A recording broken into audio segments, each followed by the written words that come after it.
World War II, a cataclysmic event that raged from 1939 to 1945, engulfed the world in a maelstrom of violence and devastation, leaving a mark on mankind's collective memory.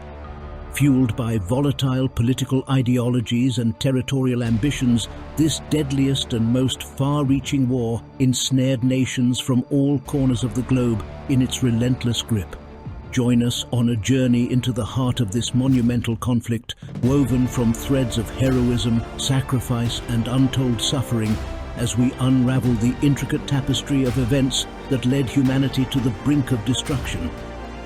Witness the ominous emergence of totalitarian regimes in war-torn Europe and Asia, and the epic clashes on land, sea, and in the skies, as the forces of the Allies and the Axis relentlessly vie for supremacy, their expansionist designs igniting the flames of chaos. Amidst the lingering aftermath of World War I, a new era of uncertainty and discontent gripped the world. The Treaty of Versailles, intended to secure lasting peace, instead left Germany shackled by punitive terms. The weight of reparations, an astronomical sum of 132 billion gold marks, bore down upon the crippled nation, exacerbating its wounds and fueling resentment. Struggling to meet the staggering financial demands, Germany resorted to the perilous path of printing more money, giving birth to hyperinflation. The ensuing chaos unleashed economic instability, shattering businesses, catapulting unemployment to unprecedented heights, and plunging countless souls into the abyss of poverty. Within the depths of this economic turmoil and political turbulence, a figure emerged, casting a dark shadow over the future of Germany. Adolf Hitler, a man possessed of mesmeric charisma and manipulative rhetoric, seized upon the frustrations and anger of the German people. Through his National Socialist German Workers' Party, known as the Nazis, he promised to restore national pride and construct a society founded on a perverted notion of racial superiority. As Hitler's influence spread like wildfire, his insidious ambitions kindled a burning desire to expand German territory and influence. He envisioned a vast empire where the Aryan race would flourish. In 1933, he ascended to the position of Chancellor of Germany, gradually consolidating power and molding the nation into a totalitarian state. Propaganda, a weapon of immense power, became the conduit through which the Nazis disseminated their poisonous ideology. Hitler's vision of Aryan supremacy and his venomous anti-Semitism took root. As Germany's aggression grew, Western powers, haunted by the memories of the Great War, desperately sought to avoid plunging the world into yet another cataclysmic conflict. British Prime Minister Neville Chamberlain, driven by the belief that appeasement could preserve peace, embarked on a perilous path. Yielding to Hitler's demands, he hoped to placate the dictator. Hitler cunningly exploited the grievances of ethnic Germans living in Sudetenland, using them as a pretext for expansion.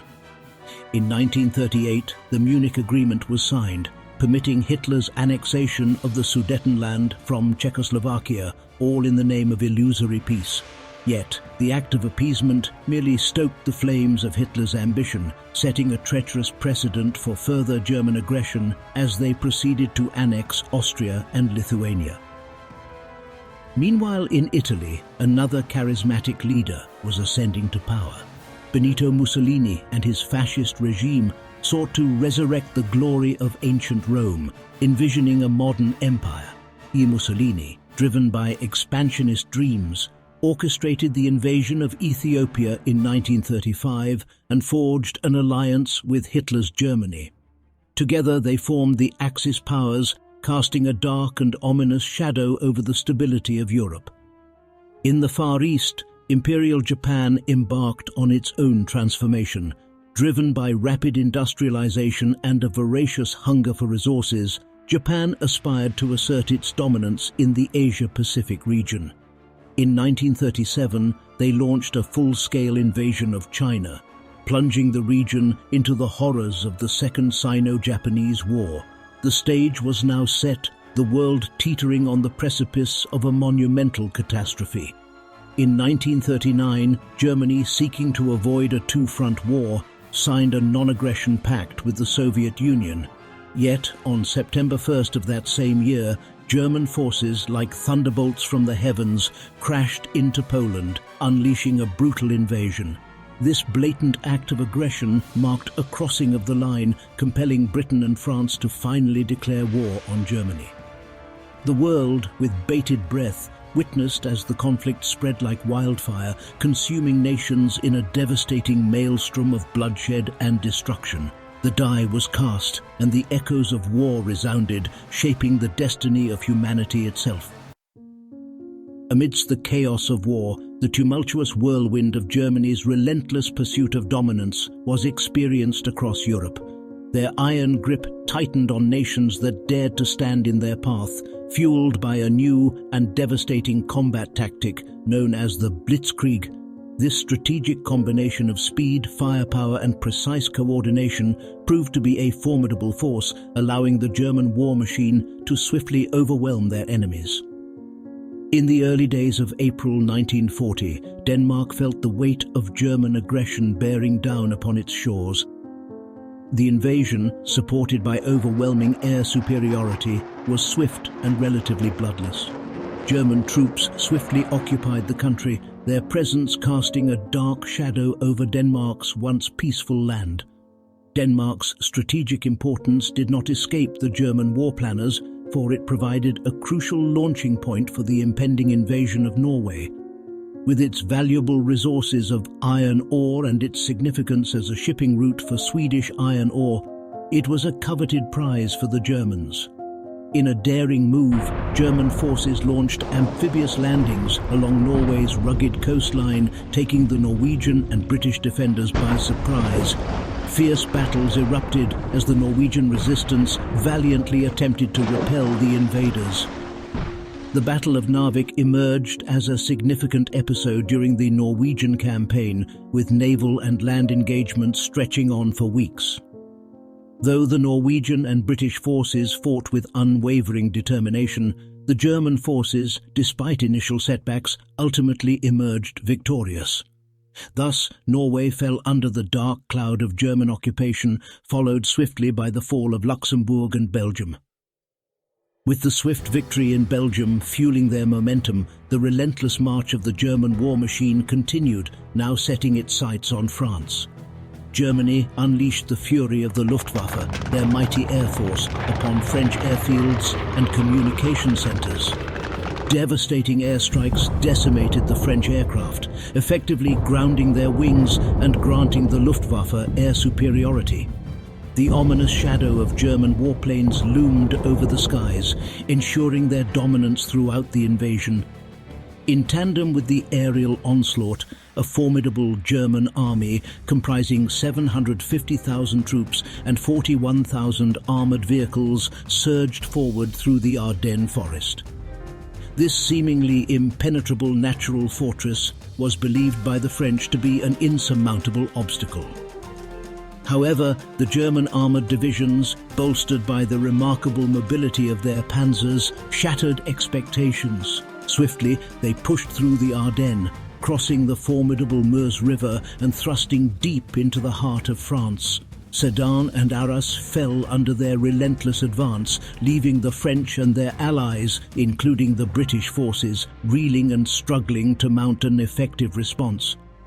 The unexpected breach through the Ardennes forced the Allied forces to withdraw, retreating to the coastal port of Dunkirk. Encirclement and flanking by the German army posed an imminent threat, and the desperate decision to evacuate became a matter of survival.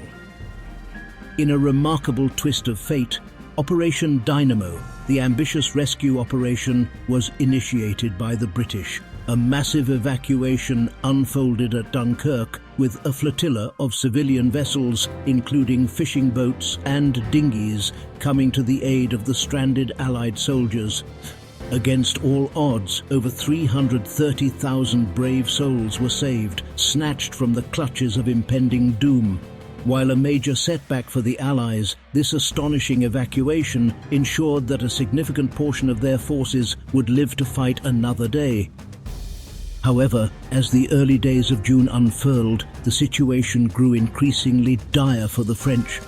The threat of German occupation loomed over Paris, casting a shadow of impending doom. In a moment of devastating defeat, the French government sought an armistice. On June 22, 1940, France signed a fateful agreement with Germany, sealing their surrender. Northern France fell under German occupation, while the southern regions were subjected to the puppet Vichy regime. The fall of France reverberated through the Allied ranks, striking a heavy blow to their hopes and aspirations. As the smoke of battle hung heavy in the air, soldiers witnessed the events unfolding in the scorching deserts of North Africa. Following the surrender of France, Germany's grip tightened on its colonies across the vast African continent. Together with their Axis ally Italy, led by the fiery Benito Mussolini, they harbored ambitions that would soon bring them face to face with the Allies. Italy, bolstered by its alliance with Germany, saw an opportunity to extend its dominion and launched an audacious invasion of Egypt from its stronghold in Libya. The objective was clear: seize control of the strategic Suez Canal, severing Britain's vital supply lines to the Far East. However, the Italian campaign swiftly encountered adversity. Their troops, ill-prepared and lacking battle-hardened experience, faltered against the formidable Western Desert Force led by the indomitable British General Archibald Wavell. With tenacity and strategic brilliance, Wavell staunchly defended against the Italian advance, pushing them back into the Libyan sands. Yet even as the Allies celebrated their small victories, the winds of change whispered a new chapter in the deserts of North Africa. Sensing the faltering of their Italian comrade, Hitler issued orders for reinforcements. Soon the German Afrika Korps, led by the audacious General Rommel, arrived on the arid battlefield. Rommel, a master tactician renowned for his daring maneuvers, brought with him panzer divisions and mechanized forces poised to change the tides of war. With lightning speed, Rommel unleashed a series of swift offensives that caught the Allies off guard, his audacity earning him the moniker the Desert Fox. The under-equipped and stretched-thin British forces struggled to contain Rommel's relentless advance. The seesaw battles that ensued in the unforgiving African desert became the stuff of legend. Momentum swung back and forth between the Axis and the Allies, as both sides fought tooth and nail for supremacy. Only in 1943 would the final reckoning arrive, and the remnants of the Axis forces finally crumble beneath the weight of Allied resilience. As the echoes of France's surrender reverberated across Europe, a heavy pall of silence settled upon the shores of Britain. The news reached the hearts of its people, casting a shadow of uncertainty and trepidation. In the face of this somber moment, Prime Minister Winston Churchill, a beacon of unwavering resolve, stood before the nation, his voice carrying the weight of determination and defiance. He called upon his fellow countrymen to rise, to stand firm against the encroaching darkness that threatened to engulf their beloved land. With the threat of invasion looming ever closer, Britain swiftly mobilized its resources, uniting in a display of resilience and unity. Evacuation plans were set into motion, ensuring the safety of vulnerable populations. Children were sent away to the sanctuary of the countryside, sheltered from the storm that brewed on the horizon. Rationing measures were embraced willingly as citizens understood the importance of fair distribution and shared sacrifice in the face of adversity. Britain's defences were fortified, with coastal strongholds standing tall, the Home Guard rising to defend their homeland, and anti-aircraft batteries poised to strike at any enemy that dared darken their skies. The nation braced itself, determined to defend every inch of its sacred soil. In the summer of 1940, the Battle of Britain commenced. The German Luftwaffe unleashed a relentless onslaught of air attacks, aiming to crush the Royal Air Force and pave the way for an invasion that would shatter Britain's resolve. The once peaceful skies became a battleground, where courageous British pilots soared through the clouds, engaging the enemy with unmatched valor.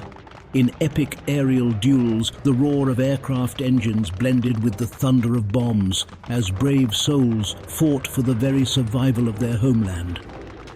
The outcome of the battle hung precariously in the balance, while the entire nation held its breath, its heart beating in unison with those who took to the skies. Yet, against all odds, the Royal Air Force displayed unparalleled mettle. The valiant pilots repelled wave after wave of German aggression, inflicting heavy losses upon the Luftwaffe. The Battle of Britain had turned the tide, proving that the spirit of Britain could not be extinguished.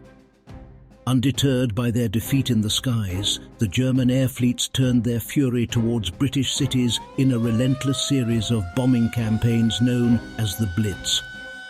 London, among other urban centres, faced the full fury of destruction as buildings crumbled, reducing neighbourhoods to rubble. But amidst the devastation, the British people refused to be broken.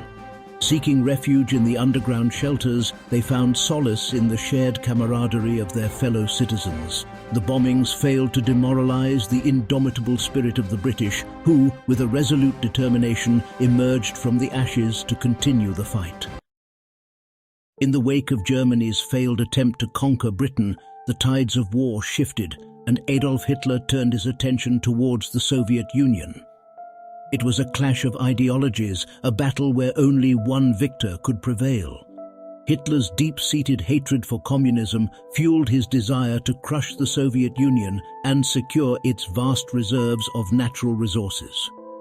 Operation Barbarossa emerged as Hitler's greatest gamble, a bold and audacious plan to redirect the full force of the German war machine towards the east. Having been unable to defeat the British in the west, the German forces now set their sights on the vast expanse of the Soviet Union. The Red Army, boasting the largest military force in the world, had already suffered severe blows due to Joseph Stalin's purges in the 1930s. Competent and capable officers had been imprisoned or executed, leaving the Soviets with inefficient coordination and a dearth of experienced leadership. Ill-prepared to face the invasion, the Soviet forces found themselves confronted by the well-equipped and battle-hardened German war machine. It was a clash between superior technology and experience against the sheer numbers of the Soviet forces, a war of attrition that would go on to become the bloodiest invasion in human history. In June 1941, Operation Barbarossa was set into motion. Over 4 million German soldiers, accompanied by tanks, artillery and aircraft, formed the largest invasion force ever assembled in the annals of warfare. The assault was massive and coordinated, sweeping across the Western Soviet Union. The German forces achieved swift and significant victories, particularly in Ukraine, hindering Soviet industrial output and inflicting heavy casualties upon the Red Army. However, the city of Leningrad became a symbol of defiance and endurance. When the German armies arrived, they commenced a brutal siege that lasted over 2 long years. Despite enduring a relentless blockade, severe shortages of food and supplies, and the loss of over 1 million civilians, the city stood firm. The people of Leningrad refused to yield, displaying extraordinary endurance and resilience in the face of the German assault. The siege of Leningrad stood as a testament to their unwavering spirit.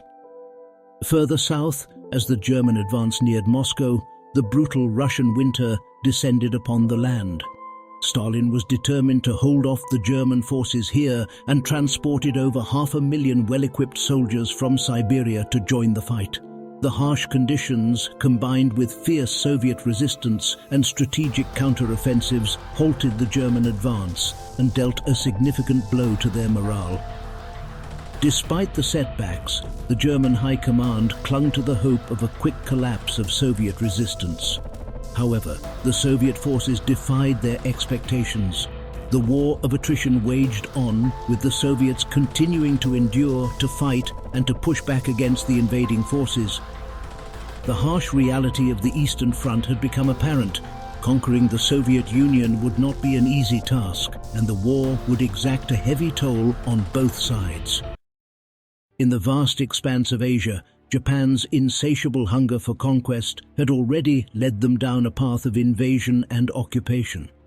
China and French Indochina had fallen under their imperial grasp, yet their ambitions knew no bounds. Their gaze turned towards the Pacific, where they sought territories rich in natural resources to fuel their insatiable military machine. To accomplish their grand plan, Japan understood that the removal of American influence in the region was imperative.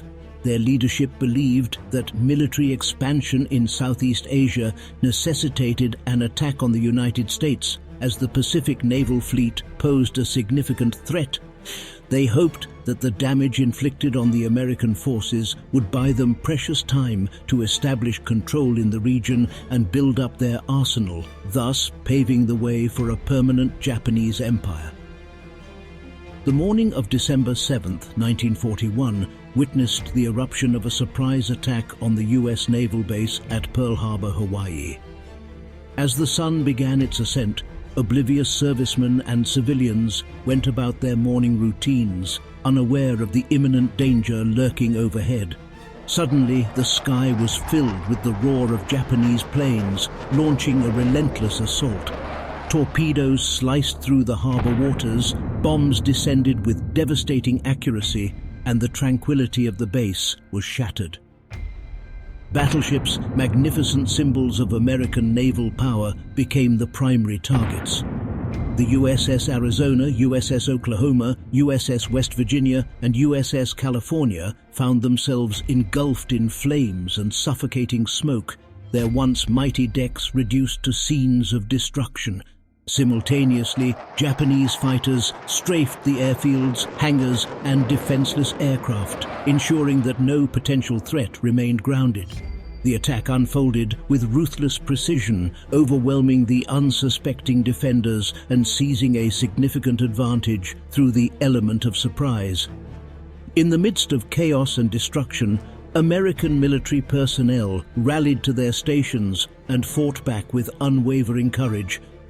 Anti-aircraft guns thundered to life, unleashing a furious barrage of fire upon the intruders. However, they faced an uphill battle against the superior forces of the Japanese. Desperate attempts were made to launch American planes and counterattack, but many were reduced to twisted metal before they could even take to the sky. For approximately 2 hours, the assault raged on, leaving behind a scene of unimaginable devastation. Japanese bombers and torpedo planes exacted a catastrophic toll, sinking ships and leaving countless others severely damaged. Aircraft, vital tools of American air power, were reduced to twisted wreckage on the ground. Lives were lost, heroes were made, and the mighty USS Arizona suffered a catastrophic explosion that claimed the lives of over 1,100 sailors. Its shattered remains rest at the harbor to this day, a poignant memorial to the sacrifice of those who perished. The attack on Pearl Harbor struck the heart of the United States, shocking and stunning a nation unprepared for such treachery. Yet, from the ashes of destruction, a fiery resolve ignited within the American people. It became a rallying cry, fueling their determination to seek justice and avenge the lives lost. On December 8, 1941, President Franklin D. Roosevelt addressed the nation, delivering a resolute declaration of war against Japan. The United States, thrust into the depths of World War II, joined the ranks of the Allies in their united fight against the Axis powers. From the ruins of Pearl Harbor emerged a nation determined to rise, to defend its ideals, and to ensure that the flames of freedom would never be extinguished. In the aftermath of the devastating attack on Pearl Harbor, Japan's momentum in the Pacific seemed unstoppable. They swiftly expanded their control, conquering territories such as the Philippines, Guam, Wake Island, and parts of British Malaya, Singapore, and the Dutch East Indies. The Japanese military machine demonstrated its prowess, and their hold on key strategic locations posed a significant threat to the Allies' aspirations. Yet on the other side of the Pacific, the United States resolved to strike back at Japan, boost American morale, and demonstrate that Japan was not invulnerable. The Doolittle raids were devised as a relentless bombing campaign against Japanese cities, targeting industrial centers and vital infrastructure. American bombers flew low, evading detection and relying on the element of surprise. Although the raids had limited overall impact, they struck a powerful blow to Japanese morale, signaling that Japan's cities were vulnerable to attacks. Despite early successes, Japan faced major challenges in its war effort. The United States, with its industrial might, adaptive strategies, and the ability to learn from past engagements, launched a relentless counteroffensive in the Pacific. The strategy of island hopping proved effective, conserving resources by targeting strategically important locations rather than engaging every Japanese-held island. Within the Japanese Empire, Admiral Isoroku Yamamoto recognized the importance of neutralizing American aircraft carriers, which posed a significant threat to Japan's mainland. He devised a plan to lure the American fleet into a decisive confrontation near the Midway Atoll, an island strategically located in the central Pacific Ocean. Unbeknownst to the Japanese, American codebreakers had deciphered key elements of their battle plan, providing a critical intelligence advantage. 6 months after the attack on Pearl Harbor, the Battle of Midway commenced. Japanese aircraft launched attacks on the island, seeking to neutralize its defenses. However, the American carriers, having been sent out earlier to launch a surprise flank on the Japanese fleet, were nowhere to be found. The American defense of Midway appeared to be faltering against the superior Japanese Zero fighter planes. Yet, in a stunning turn of events, American dive bombers' reinforcements successfully located and destroyed 3 of the Japanese carriers. By the end of the battle, the Americans had dealt a severe blow to the Japanese fleet, significantly weakening their naval forces. With the momentum shifting in favor of the Allies, the Pacific theater witnessed a series of intense and grueling battles. The Allies continued their island-hopping campaign, targeting strategically important locations such as Saipan and Guam. These battles were marked by fierce resistance from Japanese forces who tenaciously defended their positions. Nonetheless, the Allies gradually gained ground and pushed closer to Japan's home islands. Amidst the ongoing conflict, a major turning point unfolded at the Battle of Leyte. Led by General Douglas MacArthur, Allied forces launched a large-scale amphibious assault on the Philippine island of Leyte. Their objective was to regain control of the Philippines and sever vital Japanese supply lines. On October 20th, Allied troops stormed the shores, facing formidable Japanese resistance. The landing forces, composed of American and Filipino soldiers, confronted daunting challenges as they fought to establish a foothold on the island. In an attempt to halt the Allied advance, the Japanese Navy launched a desperate campaign to destroy the enemy landing force. The Allied fleet engaged the opposition, triggering a massive naval battle in the waters surrounding Leyte. The American forces unleashed devastating firepower, inflicting a crushing blow on the Japanese. Desperate and resolute, the Japanese military resorted to the infamous kamikaze attacks towards the end of the battle. Pilots aimed their aircraft directly at enemy ships, sacrificing themselves in a blaze of glory. The resulting explosions engulfed the vessels in flames, wreaking havoc upon the enemy forces. The kamikaze pilots adhered to the traditional samurai code of Bushido, bringing honor to their families and fulfilling their duty to the Japanese Empire. These kamikaze attacks devastated the Allied fleet. The impact, combined with the explosion of the aircraft's fuel and ammunition, caused severe damage, disabled vessels, and inflicted heavy casualties on the crew. The fear and shock among the Allied forces were palpable as they faced a formidable and unpredictable enemy in the face of relentless determination and sacrifice. Despite fierce resistance and sacrifices made by the Japanese, they suffered heavy losses and were forced to retreat. The Battle of Leyte marked a significant strategic defeat for Japan, severing their supply lines and paving the way for further Allied advancements in the Pacific. ultimately leading to the liberation of the Philippines. The tide of the war in the Pacific had shifted, and Japan's grip on its conquered territories began to slip. The Battle of Stalingrad stands as a pivotal moment in the European theatre of the war. Both sides, the Germans and the Soviets, clashed fiercely in their quest for control over the city. The Germans, armed with superior firepower and tactical prowess, made steady gains, inching closer to their objective with each passing day. However, they encountered a formidable adversary in the form of Soviet soldiers and civilians, united in their determination to defend their homeland.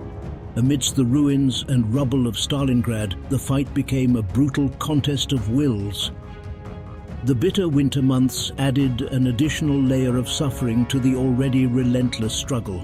Freezing temperatures, scarce resources, and constant bombardment pushed both sides to their limits. It was a battle of attrition, with every inch of ground fiercely contested and survival hanging in the balance.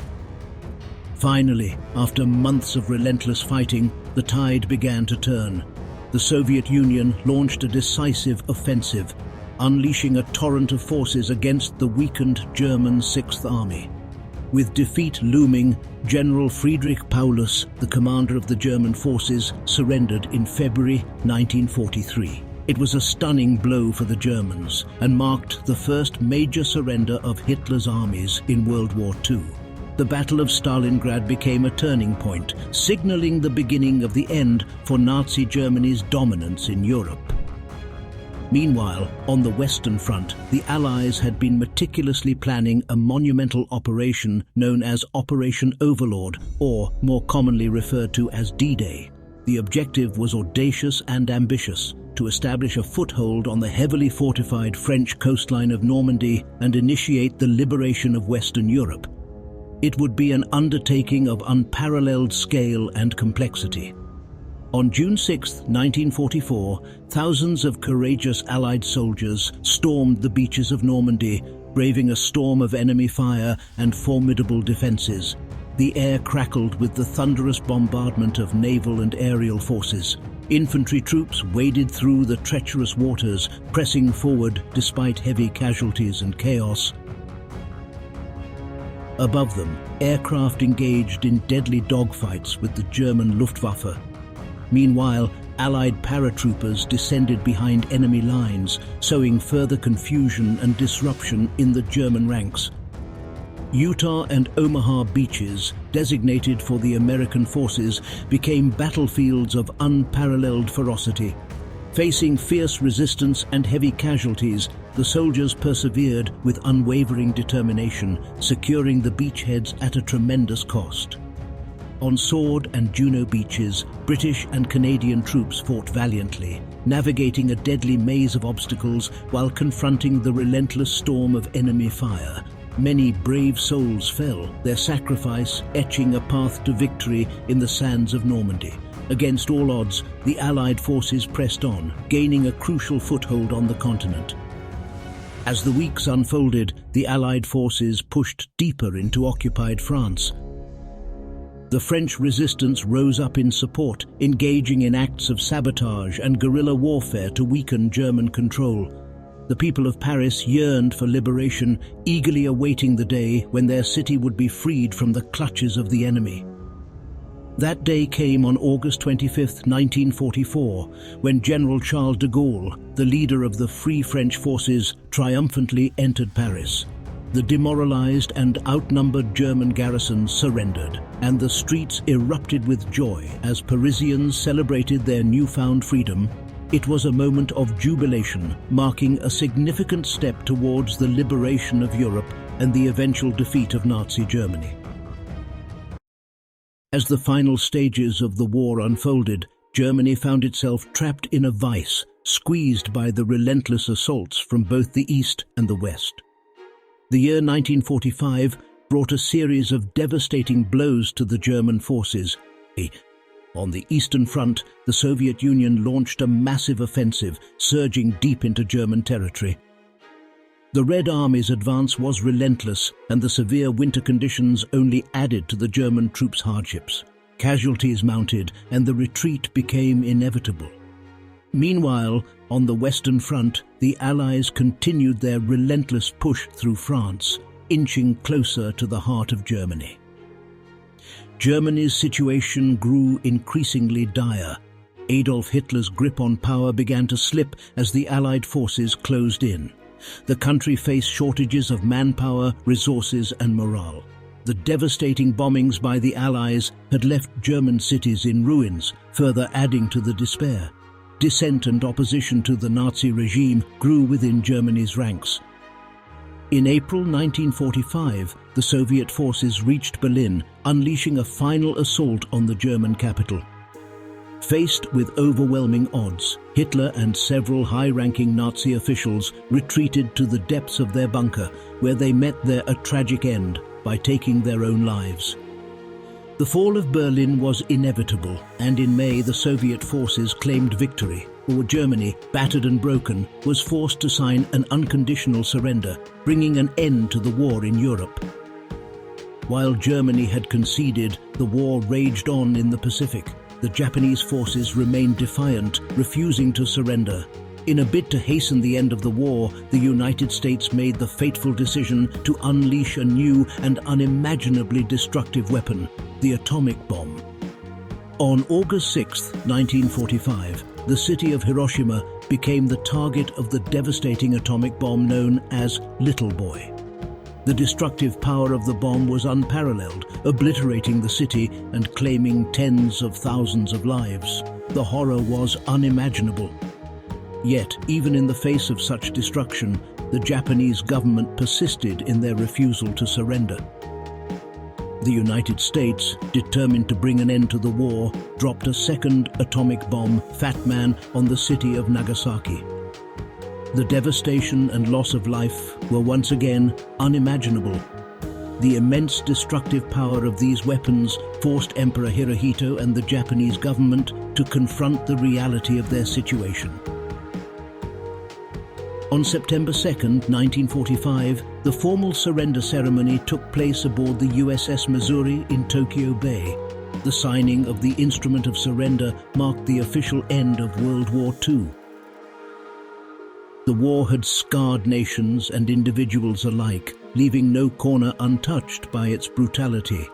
It was a time of reflection and reckoning as the international community sought justice for the unimaginable crimes against humanity.